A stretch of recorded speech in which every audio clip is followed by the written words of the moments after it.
Добар ден, гледате Аргумент. Добар ден и за мојот гостин, Благоје Атанасовски, политички аналитичар.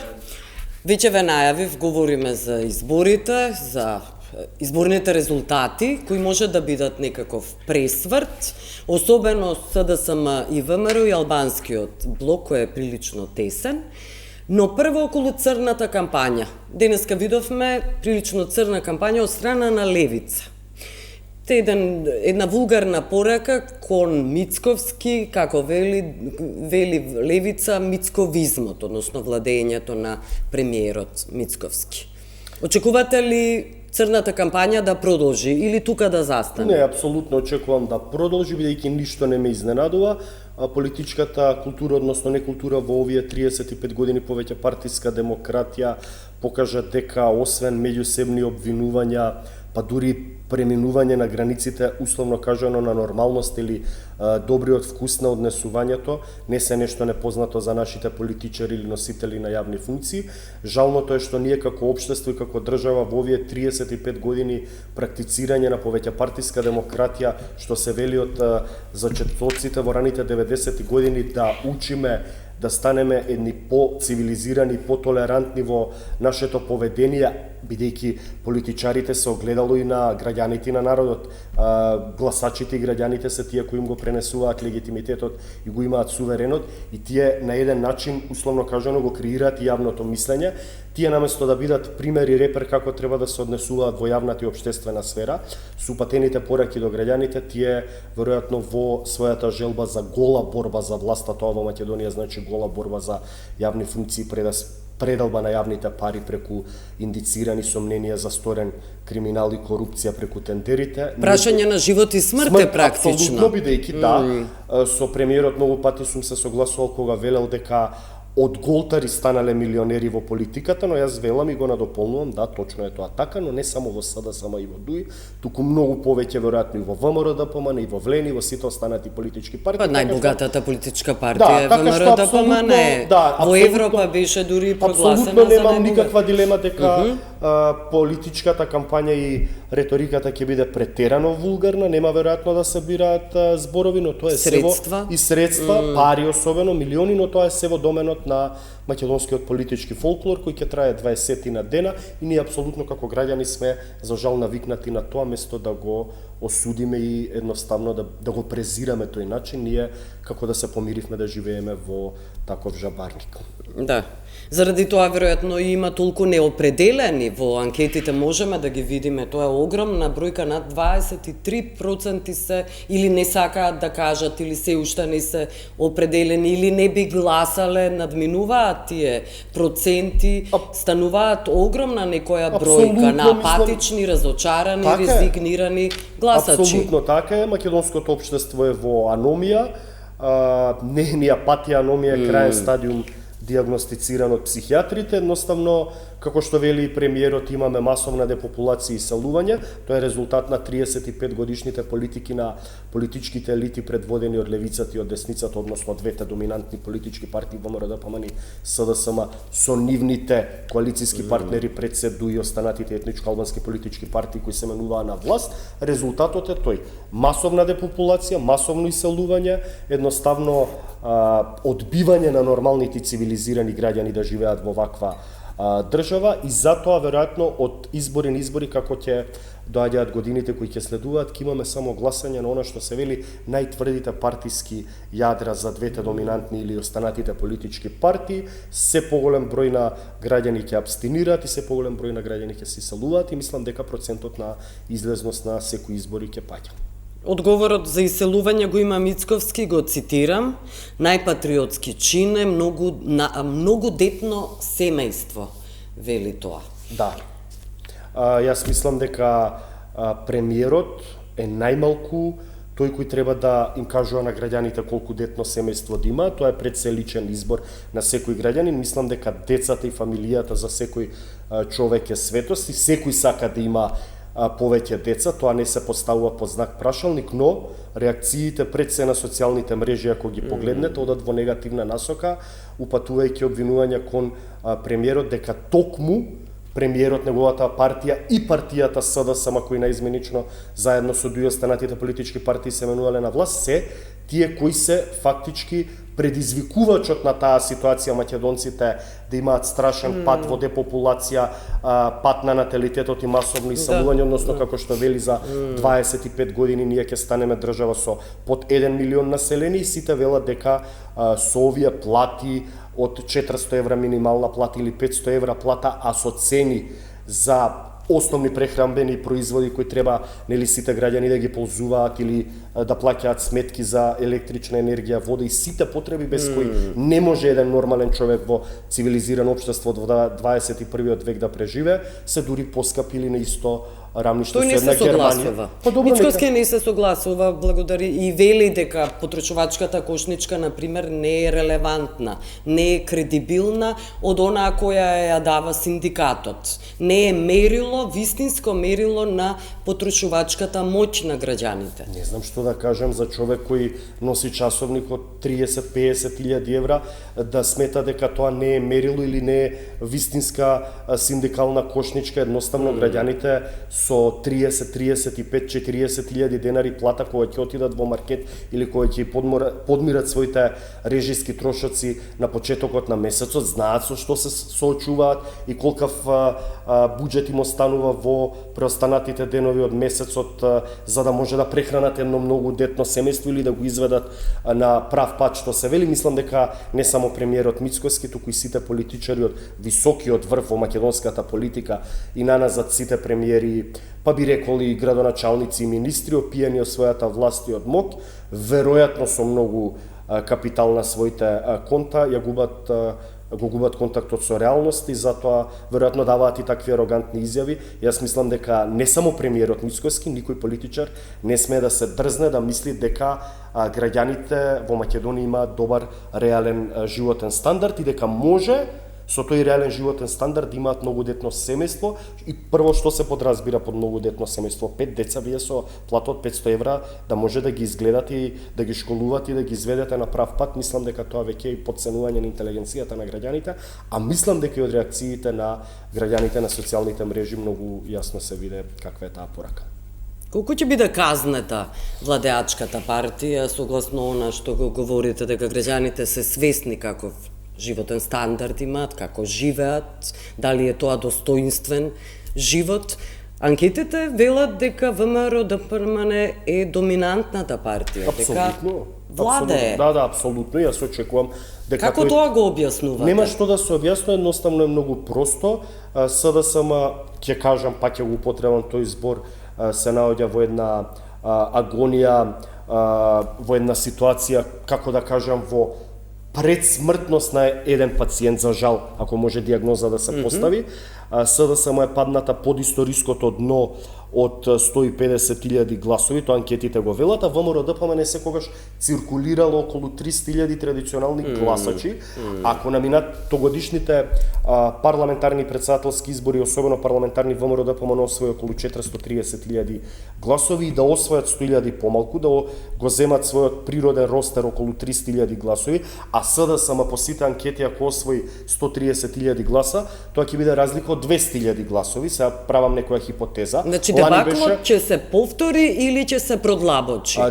Дебаклот за СДСМ ќе се продлабочи и ќе се повтори. ВМРО-ДПМН веројатно со своето владење од година и половина или година и неколку месеци има разочарување кај оние неопределени гласачи кои гласале за ВМРО-ДПМН за да го казнат СДСМ. Тука очекувам одлевање од тоа конто на советничките листи за ВМРО-ДПМН и коалицијата, кои ќе отидат веројатно на независни листи, на левици или можеби и ќе абстинираат, но тоа се околу 100 или 130.000 гласови кои веројатно не се традиционални ВМРО-вски гласачи, туку гласале за ВМРО-ДПМН на минатите избори за да го казнат. Но тоа не значи, условно кажано, по дефолт дека тие гласови веднаш ќе отидат кај левицата СДСМ, бидејќи што се вели се уште се памети незиното владење за кое граѓаните ја казнили, сметале дека лошо управувала во изминатите 7 години во власт со ДУИ, затоа освоја 153.000 гласови, но ќе имаме според мене пат и тенденција и кај ВМРО-ДПМН, и кај СДСМ, и кај знам како што стојат анкетите, веројатно нагорен тренд ќе има левица. Очекувам дека ќе имаат задоволителен број на гласови освоено независните листи, дури имаме ситуација на политичката партија ЛДП која направи коалиција околу себе и собра неколку повеќе партии, која се отцепи условно кажано од СДСМ и настапува со, да кажем, искусни кадри во советничкото. Па и претходно беше оградена и во Оградена парламентот. беше, да, ама сакам да кажам, тука е дополнителен условно кажано Да. проблем за СДСМ, што ЛДП како еден од Природните коалициони партнери на Да. СДСМ, ЛДП, кои беа и најстабилни заедно со НСДП, се одлеа, а понудија, да речем, условно кажано, политички искусни стари волци од типот на Ристо Пенов, кој е носител нели во Скопје и на советничката листа заедно со Никола Пановски, се очекува дека согласно приликите на ЛДП ќе остварат некој значителен резултат за оваа политичка партија која си го бара својот идентитет. Дополнително, условно кажано, ќе се нанесе штета на СДСМ, ДОМ искочи од коалицијата, партијата на пензионерите. Сите ја напуштија СДСМ. Да, апсолутно сите ја напуштија СДСМ, апсолутно сите политички пресметки и X фактори одат во таа насока дека СДСМ оди во тонење, а ВМРО-ДПМН исто така многу ги има разочарано граѓаните за овие години и половина од своето владење и поведение, и од тука мислам дека или левица ќе биде условно кажано природниот триер каде што ќе се спојат разочараните гласачи и од ВМРО-ДПМН и од СДСМ во овие 35 години. Левица е лепак за фрустрациите на македонските граѓани од владењето на ВМРО-ДПМН и СДСМ. Таа е антиестаблишмент. Антиестаблишмент декларирана партија, можеби како да кажам, распрскани независните кандидати за градоначалници и советници, кои треба да се обединат во урбаните центри во Скопје, Карпош, аеродром центар, градот Скопје, Битола и поурбани општини с републиката веројатно ќе добијат протестни гласови на ВМРО-ДПМН и СДСМ, и тоа ќе биде разврската. Знам, очекувам дека ќе падне на советничките листи, бидејќи анкетите тоа го покажуваат. ВМРО-ДПМН се очекува дека ќе победи во сите скопски општини каде што има актуелни градоначалници од 2021 година, со исклучок на општина Центар, каде што анкетите покажуваат. И заради тоа го актуелниот градоначалник го кандидираат, знам. Веројатно тој е прокси кандидат на ВМРО-ДПМН, се очекува да победи градоначалникот на Центар од редовите на СДСМ, актуелниот Горан Герасимовски, тоа да биде условно кажано еден вид на опозицијско јадро на СДСМ, нешто слично како 2013 година, и тоа да бидат генерално разврските во етничко-македонскиот политички блок, што се вели. За албанскиот ќе говориме, може подоцна може само како прокси, некоја хипотетичка анализа, како се анкетите и расположението во моментов може нема ни да биде така, секогаш изборите може да бидат изненадувачки. Да, добро. Но во време на владење на ВМРО-ДПМН очекувате да доминира? Во време кога се случи страшна трагедија во Кочани, 62 лица го изгубија животот. Свесни ли се луѓето дека ова се случува токму во време на владењето на ВМРО-ДПМН и нивни се дека во нивни раце се институциите? Не, апсолутно не се свесни. Реакциите на граѓаните беа, ја би рекол, за мене и разочарувачки и тажни, бидејќи мајките од Кочани кога на мирен протест побараа поддршка од граѓаните институционално да истераат правдата. Јас велам Скопјани си пиеа кафиња на убавото скопско сонце по кафулињата. Многу пати кога ќе ми се поставило ова прашање, јас велам дека ние сме едно примордијално, примитивно и предполитичко општество, каде што го немаме општествениот договор од Жан-Жак Русо. Ние веројатно сметаме дека тоа таму што се случило во Кочани не тангира нас и нашите животи, без да заборавиме дека живееме во една државно организирана заедница која се вика држава и е полноправна членка на Обединетите нации, и сите ние сме, да речам, дел од нејзиниот суверенитет и го пренесуваме легитимитетот, така што мислам дека трагедијата во Кочани е апсолутно одразот на целата држава, а не ние да се абстрахираме од тоа што се случило, и апсолутно одговорот ми е во таа насока. Јас сум пред се разочаран од граѓаните кои така беневолентно реагираа на, ја велам, најголемата катастрофа во поновата македонска. Да. Одговорот на Мицковски беше дека политички глодари стојат зад протестите. Се сеќавате на таа изјава? Не би коментирал, мислам дека не доликува на премиер да дава такви изјави, толку вулгарни и, како да кажам, поларизирачки за општеството. Ние пред се сме општество кое е повеќе етничко, повеќе религиско, Македонија е специфичен политички систем.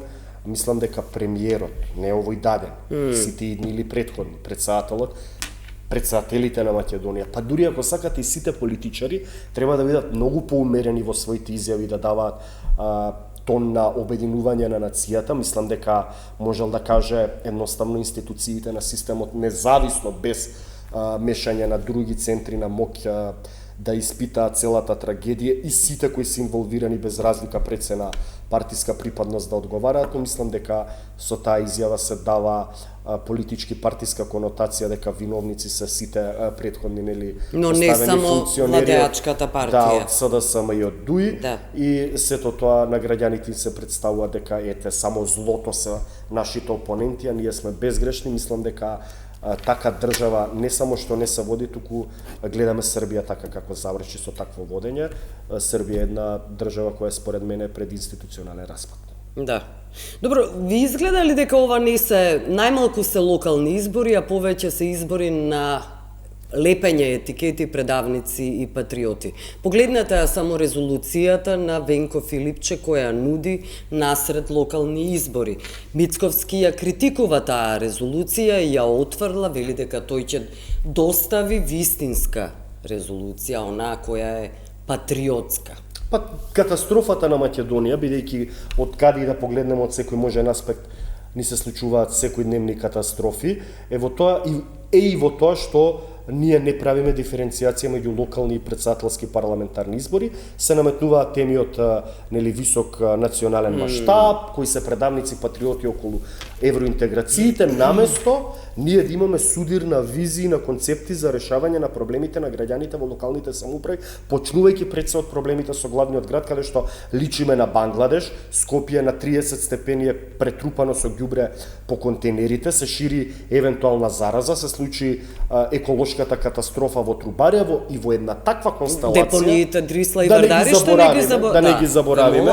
Во септември месец пред да почне грената сезона, знаеме што ќе се случи 6 месеци со загадувањето, и место во една таква констелација на односите ние да имаме една цивилизирана дебата меѓу сите кандидати за градоначалници и во градот Скопје и во скопските општини, ние гледаме судир на да речам лидерите на најдоминантните политички партии со навреди, со обвинување на предавници, патриоти, со поларизирање на граѓаните.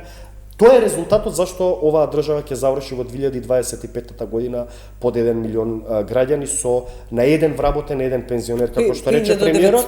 2050, да. За 25 години, реков од сега, 2050-та, под 1 милион жители, на еден вработен, еден пензионер, како што каже и премиерот, да го парафразирам, со крахиран фонд, пензиски и здравствен фонд, односно сака да каже веројатно ќе нема да се исплаќаат ниту здравствените, ниту пензиските примања на граѓаните. Тоа што го правиме овие 35 години е резултат на тоа што премиерот како политички Нострадамус го предвидува каква ќе биде неговата држава во која он сега е премиер за 25 години, а 25 години е смешен државно правен развој за една држава, односно ние веројатно да сме живи и здрави ќе бидеме современици на таа условно кажано катастрофа што ја прецизира премиерот. Османи го обвинува Мицковски дека е албанофоб. Балансерот е укинат, албанскиот јазик е укинат, вели, има омраза кон албанците. И тука не гледаме локални избори, но дали гледате можност за пресврт околу Дуи и Влен заради тоа што тие се прилично тесни? Да. За сите интересна битката во така наречениот етничко-албански политички блок. Битката за општина Чаир ја издигна, ја е тоа велам битка за Сталинград меѓу политичките титани под наводници Изет Меджити и Бујар Османи, дека кој ќе го добие Чаир ќе биде победник. Едноставно мислам дека ќе има прогласување на два победници, ако евентуално коалицијата Влен победи во општина Чаир и општина Тетово, тие ќе се прогласат за апсолутни победници, дека го имаат легитимитетот кај албанците, а дуи доколку победи со значителна разлика на советничките листи во етничко-албанските општини кај нас, ќе каже дека тие го имаат легитимитетот. Така е, гледам разврската. Единствено ако Дуи победи драстично на советничките листи, ја освои општина Тетово и општина Чаир, тогаш ќе биде апсолутен победник. Тоа може да биде тригер, условно кажано, не за распад на Влен, туку за криза внатре во преостанатите тројца партнери во Влен, бидејќи де факто ќе бидат тотално делегитимизирани кај нивните етнички албански граѓани, и тоа може да предизвика не парламентарни избори, но но многу поголема нервоза во владината коалиција предводена од ВМРО ДПМН Влен и знам, бидејќи веројатно Влен, ако направат анализа која би било условно кажано нивната катастрофа, тоа ќе оди од тоа што Дуи постојано ги обвинува Влен дека се измеќари поданици на ВМРО ДПМН и дека сите стекнати права на етничките албанци во изминативе 24 години после рамковниот Охридски рамковен договор се укинуваат, почнувајќи нели од балансерот, па условно кажано се пробува да се укине Бадентеровото мнозинство или законот за употреба на езиците, односно тој наратив кој го наметнува Дуи може да биде смртоносен за Влен доколку резултатите одат во таа насока како што покажуваат анкетите дека Влен би изгубил катастрофално на изборите во однос на својот противконкурент Дуи и коалицијата која предводи Дуи. И на крај гледате премолчани коалиции, за вториот круг прашувам Дуи да ги дава гласовите на Левица, евентуално на СДСМ. Во овој даден момент може би такво нешто не може да се насети, бидејќи не ги знаеме. Се оградуваат. Се оградуваат нормално сега, да. Не може да се почувствува бидејќи не ги знаеме резултатите од првиот изборен круг, но секогаш македонските граѓани и гласачи се однесували психолошки доколку огромна биде разликата на некој против кандидат на СДСМ во однос на против кандидатот од ВМРО, не само гласовите од Дуи или од Левица, ќе не може апсолутно да анулира таа разлика, ме разбирате. Но Пендаровски не ги доби на председателските избори. Да, апсолутно. Од Па Дуи. мислам дека не само што Дуи не може да испорача гласови на СДСМ, СДСМ во изминативе години и половина со овој нов лидер Венко Филипче апсолутно не само што се дистанцира од Дуи, туку на конгресен заклучок ти има донесено заклучок дека токму коалицијата со Дуи била главниот виновник за нивната пропаст и таквиот пораст на минатогодишните председателски парламентарни избори. Што е добро што се оградија. Да, ама сакам да кажам, врз база на таа реторика, веројатно не може Дуи сега да очекува дека ќе им даде условно кажано контингент на гласови кога СДСМ веќе де факто се оградува од својот поранешен коалициски партнер. И може би има. Така што да, ќе видиме, мислам дека тоа ќе биде многу очигледно и видливо доколку имаме преносување на контингент на гласови. Да, ќе се. Благодарам што бивте Благодарам гостин. за поканата, да. Ви благодарам што не гледавте, пријатно.